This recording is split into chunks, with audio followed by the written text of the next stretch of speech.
Ja, mit die grausamste Zeit ist für uns Mannsbrüder die Tage vor Weihnachten.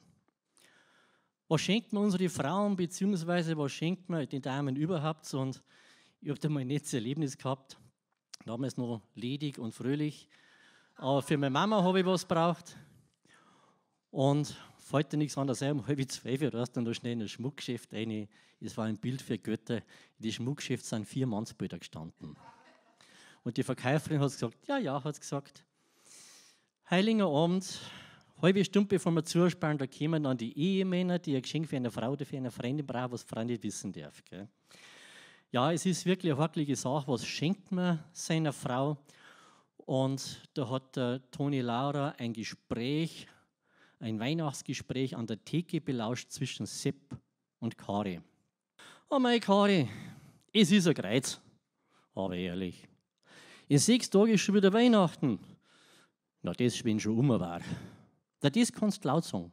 Alle Jahre das gleiche Gefritt. Da kaufst du die Kinder drüber Geschenke und dann machen sie mal zum Lädchen. Genau, bei mir daheim ist gerade so. Die sind mit nichts zufrieden. Normal sollst du ihnen gar nichts schenken, dann könnten sie ein Lädchen machen. Meine Meinung, dann hätten sie wenigstens einen Grund dafür. Aber die machen so und so ein Lädchen. Ohne Grund machen die ein Lädchen. Wenn ich schon sieg, dann klang es mir schon. Wer kann man bloß so ein Lädchen machen? Ich kaufe für einen Burm letztes Jahr ein Radl mit 21 Gang und denke mir, da wird er schauen. 21 Gang? Ja, mir legst fett. Da wird er geschaut haben. Auf von wegen. Ein Lädchen hat er gemacht, weil es ein silberes Radl war und er wollte Applaus. So weit sind wir heute. Als ob Farbe eine Rolle spielen darf. Weißt du, was ich gesagt habe? Ich habe gesagt, Birscherl, wenn die Lädchen der Dank ist für das Radl, dann kannst du dir nächstes Jahr auf Weihnachten ein Geschenk schnitzen. Ich kaufe dir nichts mehr. Ich nimmer. Und, was hat er gesagt? Gerade noch, dass er ihm Danke, Papa, ausgedrückt hat, sein schlechtes Gewissen. Aber das war nicht ehrlich, das habe ich gekannt an seinem Gesicht. Ja, mich wundert nichts mehr. Die Kinder sind heutzutage völlig verzogen. Ja, das kommt von dem Fernseher. Da sehen sie den ganzen Tag nichts anderes. Voriges Mal haben sie bei der Talkshow von der Gewamperten das Thema gehabt, mein Vater ist eine Null. Ja, ist denn das auch ein Thema? Wo soll denn das noch hinführen? Das soll sich mein Herr Sohn einmal erlauben und sagen, dass ich eine Null bin. Stell dir das einmal vor. Du schaust Fernsehen und dann siehst du dein eigen Fleisch und Blut und das sagt, mein Vater ist eine Null.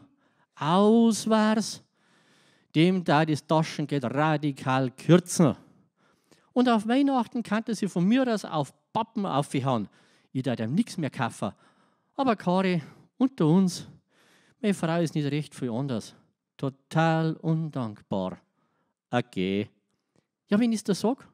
Vor 3 Jahren schenke ich auf Weihnachten ein Dampfbügeleisen. Ein super Gerät.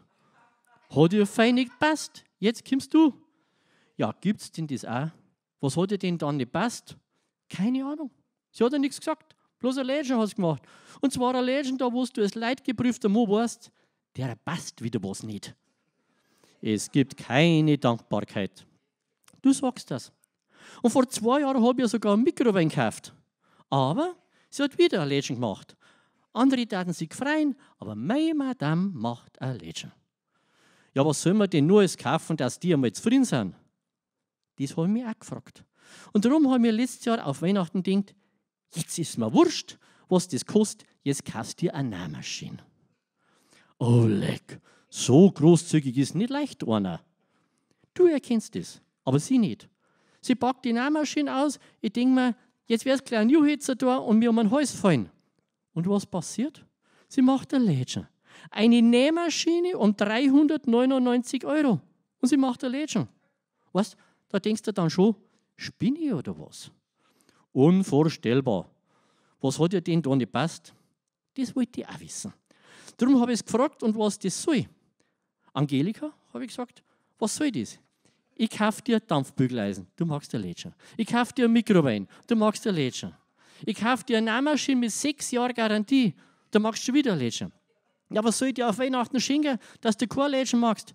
Weißt du, da bin ich radikal. Das will ich dann wissen, da kenne ich nichts. Und was hat sie gesagt? Sie hat gesagt, Weihnachten ist ein Fest der Herzen und keine Haushaltswarenausstellung. So ein Schmarrn. Ja, mei. Weiber sind ja so. Auf jeden Fall hat sie gesagt, sie möchte nicht dauernd was für den Haushalt, sondern was fürs Herz. Und darum habe ich ihr heuer was fürs Herz gekauft. Was denn nachher? Ein Blutdruckmessgerät.